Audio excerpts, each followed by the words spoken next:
No, hey, wait, haven't you done this exact video beforehand? Yeah, I guess like 2 years ago, give or take. Now don't worry, the rent is not that high. I'm not going to copy existing videos that I've already done before, so the history series is not coming back. But I did think to myself, there is a handful of hero skins that was added to this game right after that video, so why not recreate it? And at the same time, time has passed and everything ages and things like to change, like players and opinions based on what cosmetics you choose to run in a video game.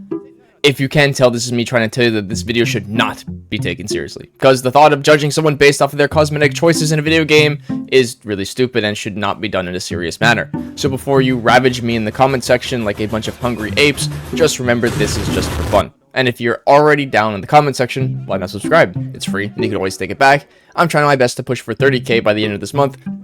As soon as possible, I could always use the help. And yeah, this is a Soundsmith thing.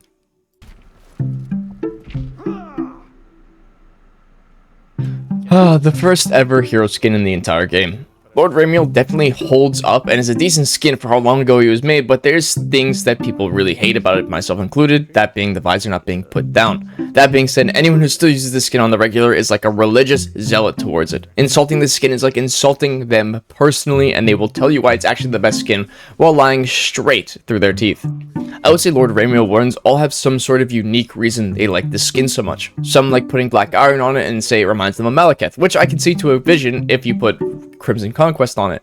And other people just want to use what they paid for and not make it feel like a waste of money. All in all, they're actually very nice people if you don't insult the skin, and there's nothing bad to say about any of them. This skin is still just a meme. It's objectively the worst hero skin in the entire game, and there's a handful of bad skins that we are going to get into. People who choose to play Bolthorne strictly know it's a bad skin and actually won't even try to debate this. They'll nod their head and go, yeah, I guess, while either going 20-0 in your game or getting their ass handed them with no in between. But there's something about this skin that makes me admire it. Like, if I see the skin in game, I don't call it a raider, I call it a Bolthorne. Like, it's a unique hero.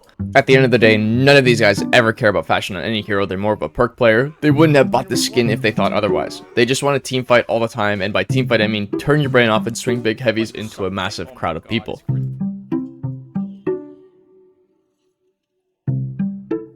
Giga Chad hands down.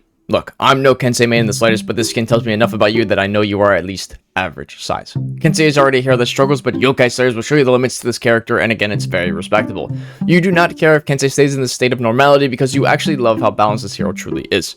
If I had to go on a whim, your biggest gripe is when people call Nature's Wrath a bad move or a mean move, because it's got some weird versatility to it, like using it on a light parry to get to your finisher will move faster, or using it to trump guard breaks, and you'll go to hell and back demanding that the move be taken seriously.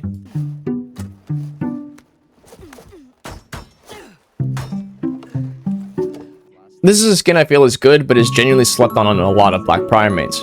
You play BP irregularly. I don't think I've ever seen a BP past rep 60 use this skin religiously because they have their own custom BP that objectively looks better than the hero skin, but every BP has at least one loadout with Ravier on it. If I were to put any single stereotype on Ravier BPs, they're just clip farmers. The only thing they want is that 3-man flip clip to show off on Reddit or TikTok or on their Discord, just to be glazed.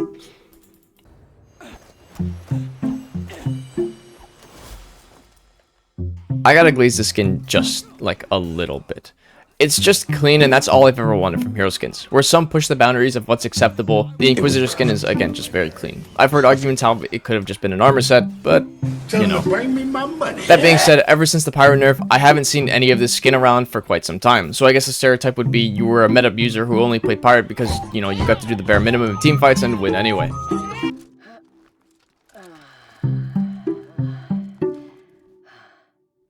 This is a skin that doesn't inherently look bad, but nobody really cares for it. Quick fun lore fact about me is that the only reason I have this channel today is because of this skin's release. So I think we should all appreciate this skin just a little bit, right?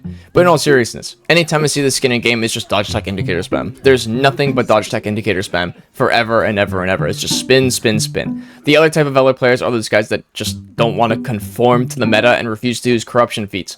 If you're on my team, you're fucking a terrorist if you're running auto revive. I have not met a single Shaolin player with a Monkey King skin without them being innately pissed off all the time. Like, any minor inconvenience has to be met with wow spam, or thanks spam, or good fight spam. It can be the most normal fight in the history of For Honor, and he's still going to emote spam on you after he wins eventually. One thing I'll give them is that they don't use that lame flicker exploit, so there's some respect I'll give them. That or you just love Black Myth Wukong, which I've never played, but I know a majority of his fanbase is ride or die with that game.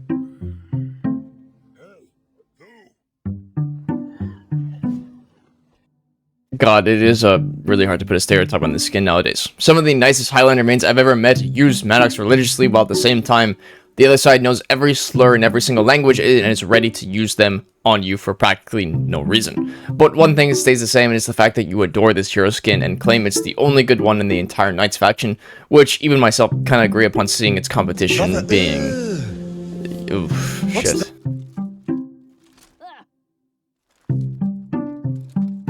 The only people who truly enjoyed this skin are the people who begged for the devs for a Basquinet helm.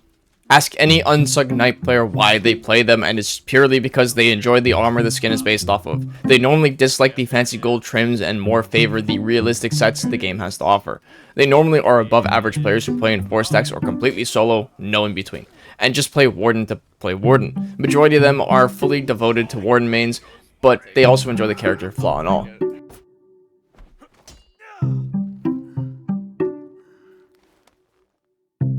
PK can sometimes be an annoying hero, but Ezio PKs are annoying bastards. Seriously, I mean this as a compliment. I have never fought a PK using the Ezio skin and thought, what a fun fight, because in reality, it's a struggle to get anything past them, and it's also impossible to predict their next move.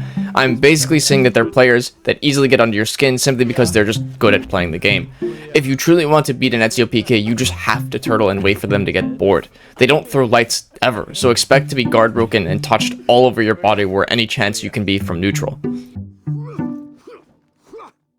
I think Master Katashi gets a lot more hate than he truly deserves. I'm not saying that he's a work of art that should be hung up in the fucking museums, but it's not a Kensei armor set for Orochi. That being said, the only people that run this skin just crutch on Storm Rush, and pray that their opponents cannot react to it. Being a person who can actually parry it pretty commonly, I can see their gears turning when it gets parried because they actually just don't know what to do anymore. What the fuck is this piece of shit? No good Munder mains exist, let's keep that 100. This skin actually could have just been an armor set, but yeah, a reskin of an armor set that existed in 2017 that wasn't accessible to the public.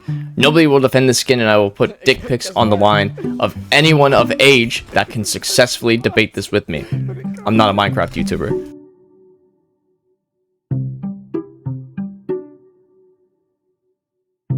I'm putting these two together because you're the same person. You're a Destiny 2 player at heart, and that's simply all it is. Every single player looked at these skins that weren't Destiny fans and bashed the dev team for releasing them, and you cannot stand the hate that they get.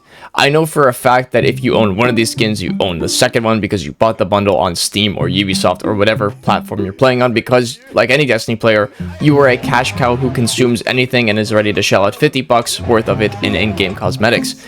If you like it, you have to get it. God knows you also bought every single DLC expansion for Destiny 2 and Battle Pass alongside it.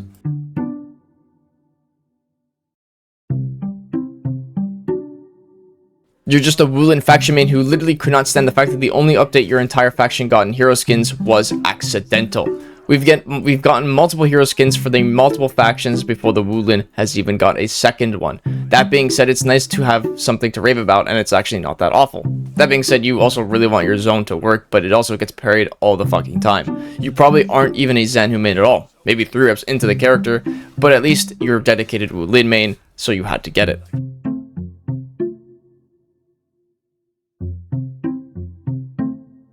Alright, I know this isn't a hero skin, but I think it still holds a stereotype to it.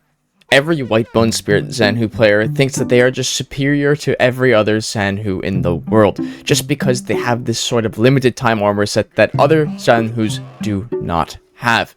Even if it doesn't look as good as the hero skin, they still find themselves superior in fashion and in gameplay to other Zanhu mains.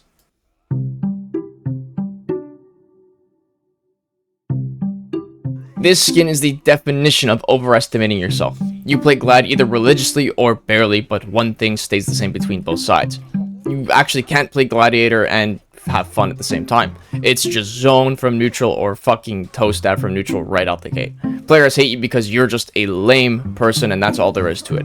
God forbid you throw something at your opponent that he's just allowed to block, when toe stabbings don't exist in your moveset.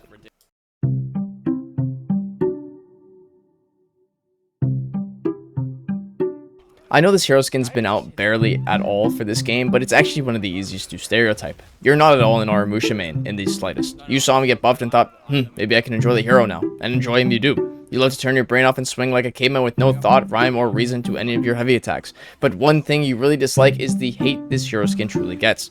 All the negative feedback makes actually no sense, and it's all people complaining that it wasn't on a tune, and it quote-unquote makes no sense that a samurai was turned to a Persian. That is literally the whole point of hero skins, to push the boundaries on what is acceptable. People saw a Chinese pirate get turned to a Spanish Inquisitor. They didn't blink an eye, but why? Because the hero skin was cool? And that is all the hero skins up to date now. Honestly, I do enjoy making the stereotype videos, so maybe I'll recreate some of them or go back and make some new ones. Up to you guys. I'll always leave polls to let you guys decide. As always, I hope you guys have a great day.